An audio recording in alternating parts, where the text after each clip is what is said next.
Dear Shine family members and customers, good morning. आज का ये ऑडियो थोड़ा सा विस्तार से है, लेकिन मुझे जहाँ तक लगता है कि इस ऑडियो में जो जानकारियाँ हैं वो सभी तक शेयर ज़रूर होनी चाहिए। और बहुत से लोगों की बहुत काम की जानकारी होगी, बहुत से लोगों के लिए शायद नई जानकारी होगी, और बहुत से लोगों के लिए किसी काम की नहीं होगी, और कुछ लोग ऐसे होंगे जिनके लिए बस बकवास ही होगा। फिलहाल मेरा कर्तव्य है कि मैं अपनी चीज़ों को, अपनी बातों को और अपने द्वारा किए कामों को आप तक रखूं और पहुंचाऊं आप तक। डियर, मई 2019 में शाइन परिवार की जो लाइबिलिटियां थीं, मई 2020 आते आते वो लाइबिलिटियां वाकई में बहुत से लोगों के लिए कन्फ्यूज़न का विषय थी, और बहुत से लोगों को रास्ता मिल चुका था।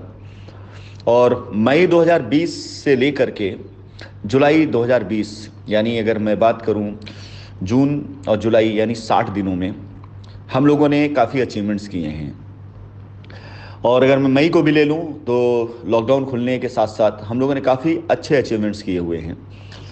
फिलहाल मैं थोड़ा सा बताना चाहूँगा कि मई 2019 के बाद की घटना के बाद से जब शाइन सिटी में लोगों ने लाइबिलिटियों को लेकर के अलग अलग तरह की भ्रांतियां बना रखी थी, उस समय लड़ते झगड़ते फाइट करते जब ऑफिसेस खुला करते थे, तब भी करोड़ों रुपए की लाइबिलिटियां उसमें ख़त्म करी गई।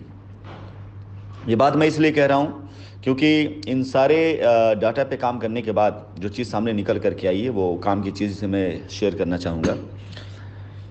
जिस समय पर हम लोगों ने जून जुलाई अगस्त 2019 की बात करूं, अगर जून जुलाई अगस्त सितंबर, इन 4 महीनों के अंदर अंदर जब एलटीएल शुरू हुआ था, एलटीएल में ऐसा कोई दिन नहीं था जिस दिन कम से कम 2 करोड़ से नीचे की लाइबिलिटी उतारी जा रही हो। जाहिर सी बात है, एलटीएल के पैसे से भी काफ़ी हद तक लाइबिलिटी उतारी गई है, और बहुत से बच्चों ने एलटीएल के पे आउट से, वो पे आउट उन्होंने एलटीएल पैसा ही लगाया इसलिए कि अपनी लाइबिलिटी उतार सकें। और चाहे कंपनी की तरफ से हो, चाहे अपनी कमाई की तरफ से हो, चाहे लोगों ने अपनी तरफ से प्रयास किया हो, जो प्रेशर वाली लाइबिलिटीज़ थी उन्हें ख़त्म करने की पूरी कोशिश करी गई। और एक पार्ट लाइबिलिटी का, एक हिस्सा लाइबिलिटी का, एक छोटा सा परसेंटेज लाइबिलिटी का उस प्रेशर की वजह से जब ऑफिसेस खुला करते थे तब ख़त्म किया गया। ऑफिस खुले रखने के पीछे हमारी नीयत और मंशा शाइन को खड़ा करना था, जिंदा रखना था, और शाइन के परचम को बुलंद कराना था। लेकिन मैं मानता हूं इस बात को आज सरे मंच से, कि पूरे मन से, कि एलटीएल एक तरह से लाइबिलिटी बन गया। जहां भी कमियां हुई हों, जैसी भी कमियां हुई हों, जिस तरह से जल्दबाजी में किया गया काम हो, प्लान और प्लानिंग बहुत सार्थक था, बहुत अच्छा था और बहुत आगे तक जा सकता था, लेकिन कमियां हुई हैं, इसमें कोई दो राय नहीं है। क्योंकि एलटीएल के टाइम पर जो लाइबिलिटीज़ थी वो भी साथ में पैरेलल चल रही थी। लाइबिलिटीज़ के प्रेशर पैरेलल चल रहे थे। बगैर नाम लिए हुए मैं बताना चाहूँगा कि एलटीएल के वक्त में हमने एक लाइबिलिटी ऐसे भी दूर करी थी, वो मुझे इस ग्रुप पर लोग जुड़े होंगे, कि सीनियर से कॉन्फ्रेंस में कॉल चल रही है और डाउनलाइन अपनी प्रॉब्लम बता रहा है कि हमने आज तक अपने पास से किसी दूसरी कंपनी में काम करके अपनी लाइबिलिटी उतारी है, और अगर मुझे 20 लाख रुपए मिल जाता है तो मैं अपनी एक लाइबिलिटी बहुत बर्निंग है, मैं उसे ख़त्म कर सकता हूँ। और बात का जो क्रम था वो चल ही रहा था, और अकाउंट नंबर मैंने मांगा, और मांग कर अकाउंट नंबर मैंने आगे अकाउंट डिपार्टमेंट में भेज करके, छुट्टी का दिन था, 2-2 लाख रुपए के 10 एमपीएस करा करके 20 लाख रुपए बात करते करते ट्रांसफ़र किए गए, और ये कहा गया कि अब चेक करो अपना अकाउंट, तुम्हारा पैसा तुम्हें पहुंच चुका है। यहाँ तक लाइबिलिटी ख़त्म करने की कोशिश सिर्फ इसलिए की गई क्योंकि नीयत थी और हमारा इरादा था। उस बातचीत में अगर लगा था कि अगर मिल जाता तो, यानी कहने वाले को भी इस बात का ना तो विश्वास था पूरी तरीके से, ना इस अधिकार से भी उसने अपनी बात रखी थी, एक उम्मीद से रखी थी। हमने उस विश्वास, उस उम्मीद को बरकरार रखा और हमने लाइबिलिटीज़ को उतारा। आज लोग दुनिया भर की भ्रांतियां फैलाते हैं एलटीएल को लेकर के या बाकी चीज़ों को लेकर के, कि इतने करोड़ लेकर भाग गया। उस मई से लेकर 19 की मई से लेकर 20 की मई तक कंपनी ने, चाहे एलटीएल पीरियड में हो, चाहे अलग अलग उसमें हो, या एलटीएल के पे आउट से जब 20% डिडक्ट करने की बात होती थी, जब लोगों को अकाउंट का ट्रांजैक्शन दे दिया गया था कि अपने पास अपना अकाउंट रखिए, इसका ट्रांजैक्शन खुद करिए। अगर कोई कंपनी के अकाउंट में 8.5 लाख रुपए का ट्रांसफर कराता था, तो उस 8.5 लाख रुपए में कंपनी वहां पर 20% छोड़ती थी। उससे भी लोगों ने अपनी छोटी मोटी लाइबिलिटीज को खत्म किया है। वो छोटी मोटी लाइबिलिटीज खत्म करते करते मेरे ख्याल से मैं ये मान चल सकता हूँ कि उस वक्त के जो बर्निंग लाइबिलिटीज कहे जाते थे, उन बर्निंग लाइबिलिटीज में काफी हद तक की लाइबिलिटीज को खत्म किया गया है। तो मैं अगर मोटा मोटा ले लूँ कि लोगों ने अपने पे आउट से, या कंपनी की तरफ से दिए गए सपोर्ट से, या कंपनी के द्वारा किए गए एलटीएल टाइम पर हर दिन जो अर्जेंट पेमेंट होते थे, उसमें कभी 2 करोड़, कभी 3 करोड़, इवन 4-4 करोड़ रुपए तक के रिकॉर्ड हमारे पास में हैं, जिसमें लाइबिलिटी के लिए पैसे दिए गए। चाहे गाड़ी दी गई हो, चाहे लाइबिलिटी के पैसे दिए गए हों, चाहे डायरेक्ट पैसे दिए गए हों, चाहे क्लाइंट को पैसे दिए गए हों, लेकिन इसमें कोई इनकार नहीं है कि पैसे दिए गए हैं। लोगों ने तरह तरह नाटक किए, और नाटकों को करके भी पैसे लेकर के गए, झूठ बोलकर पैसे लेकर के गए, बीमारी का बहाना बना करके, और सच्ची बीमारी जिनकी थी उनको उनको शायद मदद ना पहुंच पाई हो, लेकिन मैं इसके लिए माफी चाहूंगा उन लोगों से। लेकिन ऐसे लोग जिन्होंने उस वक्त में बीमारी का बहाना बना करके पैसे लिए, ऐसे लोगों की भी कमी नहीं है। ऐसे लोगों की भी कमी नहीं है जो ऑफिस के बाहर रह करके अपने लोगों को भेजते ऑफिस में, और 20% 30% पर जिन लोगों ने सेटिंग करके काम कराया। आज ये सब बातें कहने का मकसद ये नहीं है, मैं सिर्फ ये बातें इसलिए कहना चाहता हूँ माय डियर, कि कोई एक इंसान, एक अकेला इंसान, कोई एक व्यवस्था या तो बहुत मजबूत होगी, बहुत स्ट्रांग होगी, उसका विल पावर, उसकी सोचने समझने की शक्ति बहुत मजबूत होगी, तभी इस तरह की सारी साजिशों, सारी बंदिशों, सारी रुकावटों के बाद फाइट करते हुए अपनी कंपनी और उसकी इज्जत, अपने एसोसिएट, उसके सम्मान, अपने ग्राहक और उसके हक की लड़ाई लड़ रहा होगा, या तो खत्म हो चुका होता है। सारे लोग, चाहे जो विरोध में हो या जो सपोर्ट में हैं, एक बार जरा सोचे कि जितनी तरह की साजिशें हुई, जितनी तरह के विरोध विद्रोह, और जितनी तरह के अपनों ने पीठ छुरे मारे, इन सारी चीज़ों के बाद जाहिर सी बात है, या तो बहुत बड़ा हौसला होता है, बहुत बड़ी प्लानिंग होती है, और नीयत बिल्कुल क्लियर साफ होती, तब इंसान खड़ा रह पाता है। अन्यथा 1 साल तो क्या, 1 महीना, 1 दिन भी नहीं खड़ा हुआ जाता है। 100 करोड़ से भी ज्यादा की लाइबिलिटी ऐसे टाइम पर खत्म करी गई जब माहौल बहुत खराब थे। इसके साथ ही साथ जमीनों पर जो लाइबिलिटी खत्म करने का सिलसिला जो शुरू हुआ है 2020 की शुरुआत से, मैं जनवरी से अगर बात करूं तो जनवरी, फरवरी, मार्च तक ये रिडेम्पशन बहुत गुपचुप तरीके से हो रहा था। यानी जो टीमें तैयार थीं वो कर रही थी, जो नहीं तैयार थी वो बिल्कुल नहीं कर रही थी। उनको तो ये लग रहा था कि लाइबिलिटी ख़त्म कैसे होगी, ये मामला ख़त्म कैसे होगा, इतनी बड़ी लाइबिलिटी उतरेगी कैसे, और दुनिया भर की चीज़ें थीं। लेकिन ऊपर वाले का लाख लाख शुक्र है, शाइन परिवार के लोगों की मेहनत है, आप सभी लोगों का साथ है, ग्राहकों का विश्वास है। और मैं ये कह सकता हूं कि ये जो लॉकडाउन का पीरियड था, ये अर्थव्यवस्था के लिए बहुत ख़राब रहा है, हर देश के लिए बहुत ख़राब रहा है। ऐसा होना नहीं चाहिए था। ये एक ऐसी विपत्ति, एक ऐसी आपदा रही है जिसने बहुतों को उनके परिवार से दूर कर दिया। लेकिन इसी विपत्ति, इसी आपदा के अंदर शाइन परिवार ने अवसर को तलाशा, और हमारे माननीय प्रधानमंत्री ने आपदा में अवसर तलाशने का जो मौका दिया, जो वाक्य कहा, उसका सबसे सही इस्तेमाल अगर देखा जाए तो आज शाइन परिवार के लोगों ने किया। इस आपदा के समय में अवसर तैयार किए गए, अवसर बनाए गए, और आज अगर देखा जाए तो जो लाइबिलिटीज का रेशियो है, मैं नहीं समझता हूं कि 300-400 करोड़ से कम की लाइबिलिटी खत्म की गई इस बीच में जमीनों पर, अगर सारी लाइबिलिटीज को जोड़ा जाए। कोई बच्चा कहता है उसने 2 करोड़ खत्म की लाइबिलिटी, कोई 2 करोड़ से 5 करोड़, कोई 5 करोड़ से 10 करोड़ की बात करता है। ऐसे सैकड़ों लोग हैं जो आज शाइन परिवार में ये तो कहने लग गए हैं कि हमने लाइबिलिटी खत्म कर ली है। मैं ऐसे कई स्क्रीनशॉट शेयर कर सकता हूं जिसमें लोगों ने धन्यवाद भी किया है कि रिस्पेक्टेड सर, आपके दिए गए गाइडलाइन में, आपकी कंपनी के द्वारा दिए गए ज़मीन पर हमने अपनी लाइबिलिटी ख़त्म करी, और इसके लिए बहुत बहुत धन्यवाद, क्योंकि हमें नहीं लग रहा था कि ऐसा कोई रास्ता निकलेगा, लेकिन आपने रास्ता दिखाया, इसके लिए बहुत बहुत शुक्रिया। और माय डियर, जाहिर सी बात है, जब भी कोई व्यक्ति अपनी लाइबिलिटी ख़त्म करने गया होगा तो सबसे पहले अपनी बर्निंग लाइबिलिटी ख़त्म किया होगा, जो उसके ऊपर सबसे पहले, सबसे करीब की लाइबिलिटी, उसको ख़त्म किया होगा उसने। जो लाइबिलिटी ख़त्म करने के रास्ते पर जा रहे हैं उनकी लाइबिलिटी वाकई ख़त्म हो रही है। और जो लोग आज भी जिन्हें लगता है कि कंपनी ने तो यार जो गलत कर दिया उसको सही करने की कोशिश कंपनी कर तो रही है।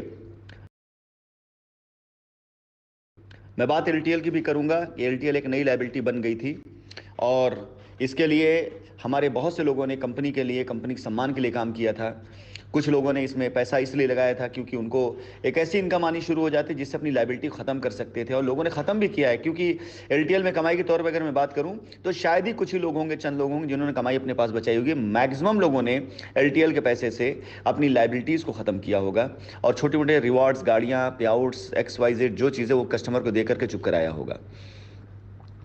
सो माय डियर, अगर आज शाइन परिवार या शाइन परिवार के लोग खड़े हो पाए हैं तो वो उसी नियत और उसी नीति की वजह से, जो हमेशा से ईमानदार रही, हमेशा साफ सुथरी रही, हमेशा से कस्टमर फ्रेंडली रही, हमेशा से एसोसिएट फ्रेंडली रही है।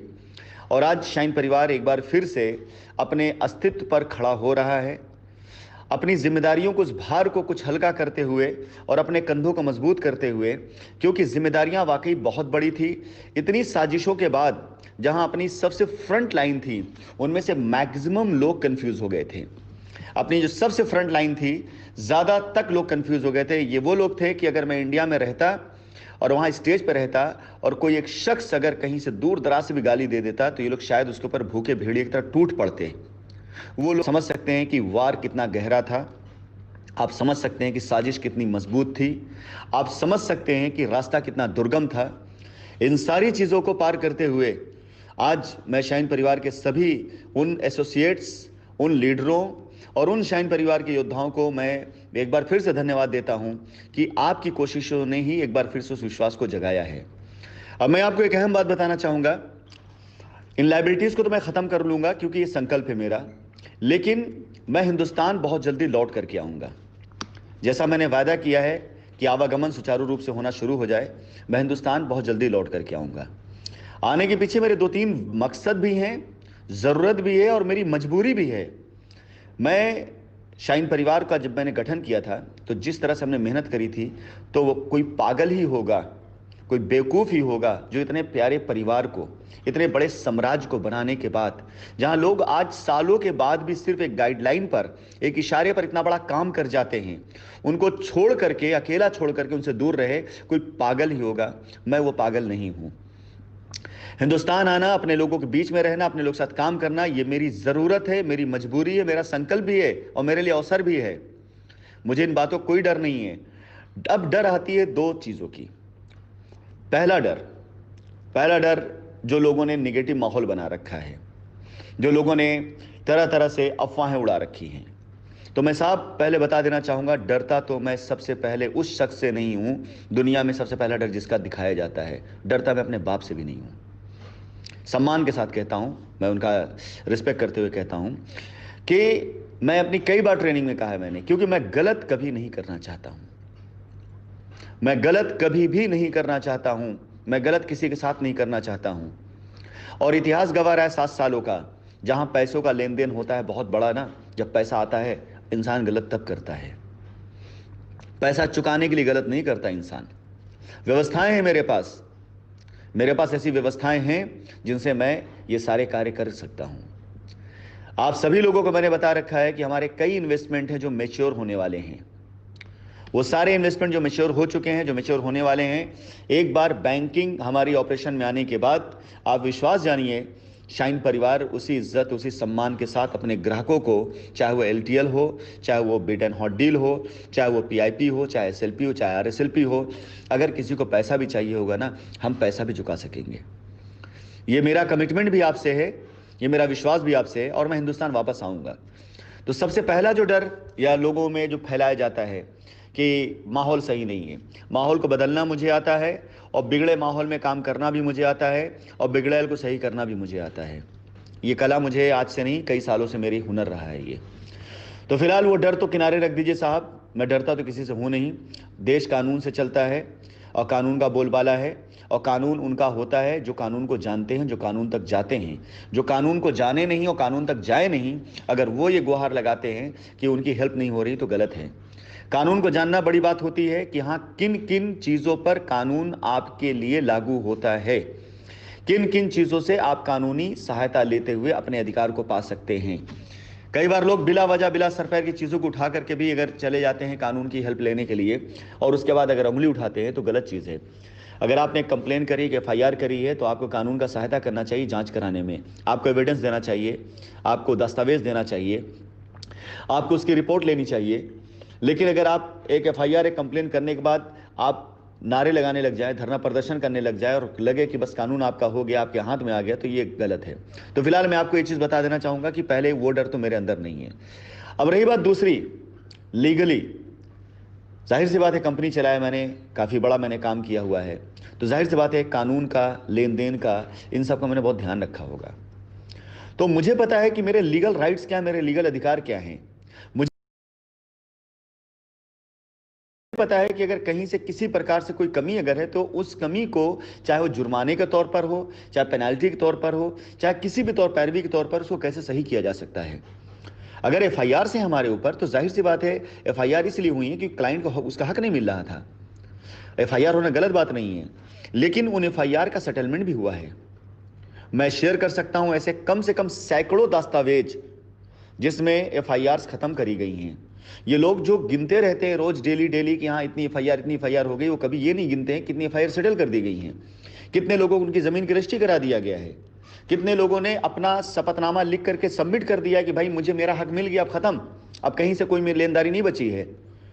तो जाहिर सी बात है कि अगर हम इस चीज को, इस कार्य को भी कर रहे हैं, तो जज, कानून एक व्यवस्था है, और वहां पर अगर सामने वाले वादी का जाने का अधिकार है, प्रतिवादी का जाने का अधिकार है, और हर किस जाने का अधिकार है, तो न्याय पाने का अधिकार दोनों को है।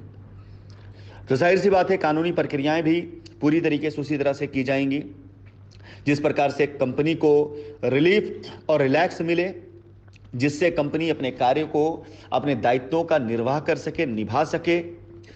और इन सारी चीजों को लेकर के हम खुद जाएंगे कानून के पास अपनी सारी रिपोर्ट के साथ कि ये हमारे ऊपर लायबिलिटी थी, ये हमारा लैंड बैंक है, ये हमारा एडवांस है, ये हमारे लोग हैं जो हमारा पैसा दबा करके बैठे हैं, ये वो लोग हैं जिनके पास अभी हमारा इतना बकाया है, ये ज़मीनें हैं जहां से हम लायबिलिटी ख़त्म कर सकते हैं पूरे प्रारूप के साथ, और ये हमारी लायबिलिटीज़ हैं, ये हमारी बैंक स्टेटमेंट है, ये पैसे हमारे पास आए हैं, ये पैसे हमने लोगों को दिए हैं, ये पैसा हमारे मौजूद है। इन सारी स्टेटमेंट के साथ अगर मैं कानून के पास खुद जाता हूँ तो जाहिर सी बात है यार, जाहिर सी बात है देश कानून चलता है, और कानून में इंसाफ मिला है अगर पैरवी की गई है कायदे से।